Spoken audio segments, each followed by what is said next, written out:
রং করবে দিবাকর? রথটা আবার রং করবে নাকি? আর ঠাকুরগুলো জামা পাল্টাবে জগন্নাথ। খুব সুন্দর লাগছে। আমরা দেখে আসি, যারা বললো যে অনেক কিছু করছে, ওরা পরিষ্কার টরিষ্কার করছে, আমরা দেখে আসি। এই ঘোড়া দুটো সেই আগের বার কিনেছি। আর একটা আমাদের আছে 3 দিনে 9-10টা বেশি লাগবে জলের দিনে আমাদের রান্না আছে।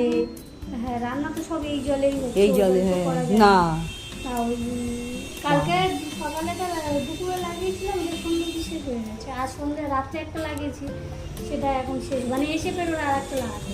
হ্যাঁ, আবার এইগুলো তো শুধু মানে ভোগের, কিন্তু ফুল ফল ওইগুলো তো বাকি আছে। ও ফলের বাজার করতে গেছে, বাবা আর উনি গেছে ফলের বাজার করতে। আর ফুল কিনতে দুপুরে এসে খেয়ে, ওই ফলের বাজার থেকে খেয়ে আর দুপুরে চলে যাবে। বাসন তো সব মেজে ফেলেছিস? বাসনটা মাজা ছিল।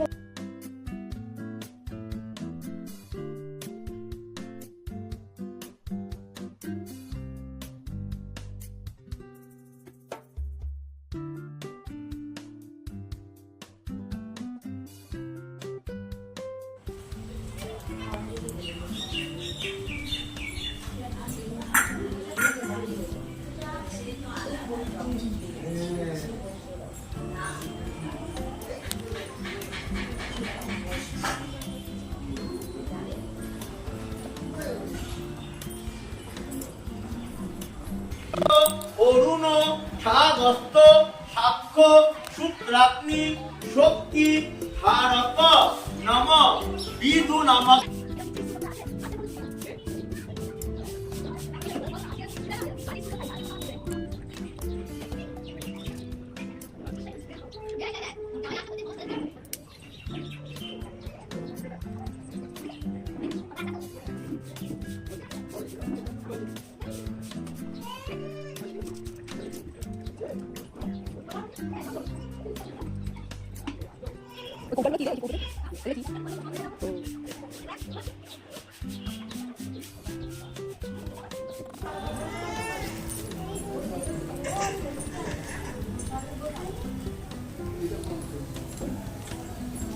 নম তদ বিষ্ণু পরমং পদং সদা পশ্যন্তি।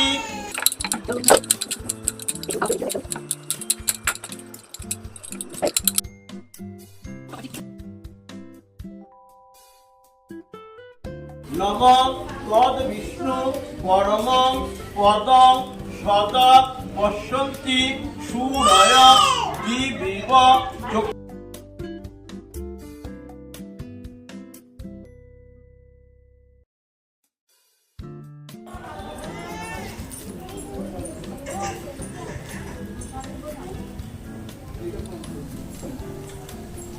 নম তদ বিষ্ণু পরমং পদং সদা পশ্যন্তি।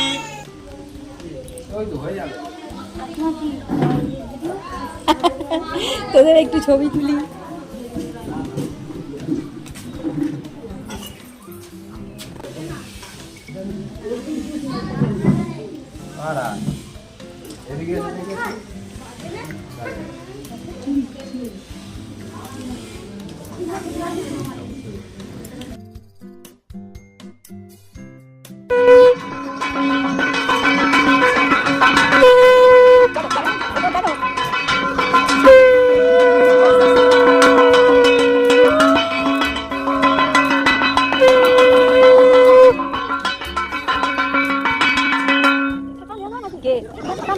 হ্যাঁ চলো সোজা চলো।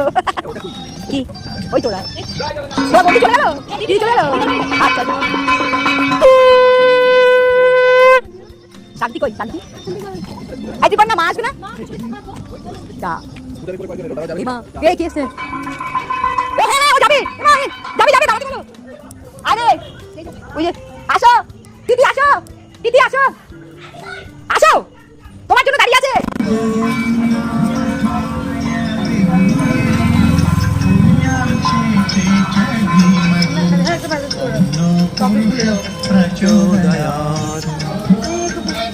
সরি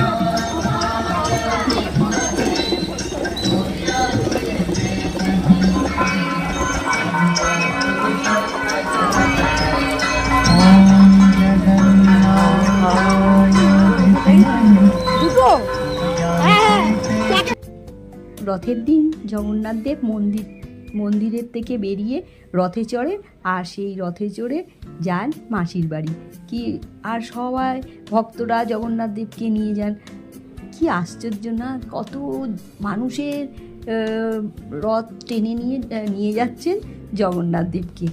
কে যে কাকে নিয়ে যায়, আমাদের এই জীবনে টেনে নিয়ে যাচ্ছেন প্রভু, আর প্রভুকে নাকি আমরা নিয়ে যেতে হবে, প্রভুকে নাকি আমাদের উপর নাকি প্রভু নির্ভর করেন, তাকে টেনে নিয়ে যেতে হবে।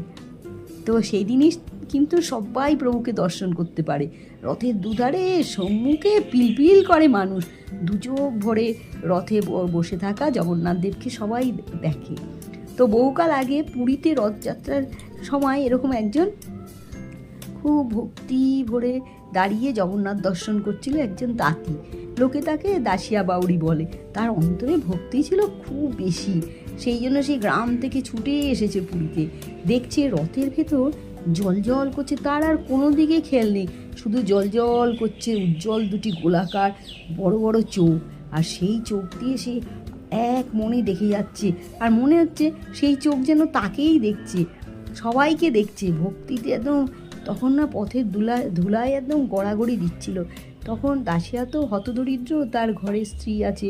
একদিন তার স্ত্রী দুপুরবেলা তাকে ভাত রান্না, কিছুই তো নেই, সেদ্ধ ভাত করে আর শাক, কোনো একটা শাক সেদ্ধ করে সেই শাকের মণ্ডটা সাদা ভাতের ওপর দিয়েছে। খেতে বসে দাসিয়া বাউরি সেই যে ভাতের দিকে তাকিয়েছে, সেখানেও দেখতে পাচ্ছে জগন্নাথের সেই গোল চোখ। বলছে আমি কি করে খাবো, এ তো প্রভুর চোখ। মানে তার জগৎটা ময় হয়ে গেছে প্রভুর সেই চোখ। তার বউ তো বুঝতে পারছে না তার ভক্তি, বলছে আমার স্বামী বুঝি মাথাটাই গেছে। দাসিয়া বাউরি একবার একজনের বাগানে একটা একদম ঝুনো নারকেল দেখতে পেয়ে, মানে ডাবের মধ্যে বুঝতে পারছে নারকেল একদম পেকে গেছে, তার খুব ইচ্ছা হলো প্রভুকে দেওয়ার। সেই ডাব বাড়িয়ে এনে ঝুনো নারকেল আছে, ভাবছে বাড়িতে নারকেলটা নিয়ে, এই নারকেল যদি আমি জগন্নাথদেবকে দিতে পারতাম। দাম জিজ্ঞাসা করলে তখন সেই ব্রাহ্মণ বলল, তুমি তোমার তাঁতি তো দাসিয়া বাউরি কাপড় বিক্রি করতে গেছিলো, বললো তোমার ওই কাপড়ের দামই সমান, তাহলে আর পয়সা দেবো না ওই নারকেল নিলে। বললো হ্যাঁ তাতেই হবে। নিয়ে তো যখন বাড়িতে এসছে তো শুনতে পেলো একজন পুরীতে যাচ্ছে প্রভুকে দর্শন করতে। তো তার হাতে দিয়ে বললো এই প্রভুকে এই নারকেল দেবে, দিয়ে বলবে দাসিয়া পাঠিয়েছে। দাসিয়ার কথা শুনে ব্রাহ্মণ মনে মনে হাসছে। তার হাত পেতে নাকি নিবেদিত নারকেল নেবে, এমন আবার হয় নাকি? এই নারকেল আবার ফিরে তোকেই দিতে আসতে হবে ভেবে নিয়ে পুরী চলে গেলেন। যাই হোক, এবার যেখানে প্রভু ওই পুরীতে জগন্নাথ দর্শন ব্রাহ্মণের মনে পড়লো, আচ্ছা দাসিয়া বলেছে যখন নিয়েই যাই, তো গরুর স্তম্ভের ওইখানে দাঁড়িয়ে ব্রাহ্মণ দাসিয়ার কথা স্মরণ করে মনে মনে বলল, প্রভু এই নারকেল দাসিয়া তোমার জন্য পাঠিয়েছে, তুমি কৃপা করে গ্রহণ করো। তারপরে তার চোখ দুটো বিস্ফারিত, কি অবিশ্বাস্য কাণ্ড তিনি দেখছেন, নিজের চোখকে বিশ্বাস করতে পারছেন না। প্রার্থনা শেষ হতে না হতে বিশাল দুটো হাত বাড়িয়ে নারকেল তার হাত থেকে নিয়ে যাচ্ছে। তারপর থেকে ভক্ত দাসিয়ার নাম চারিদিকে ছড়িয়ে পড়ল, দূর দূরান্তে স্বয়ং জগন্নাথ তার দেওয়া নারকেল হাত পেতে নিয়েছে।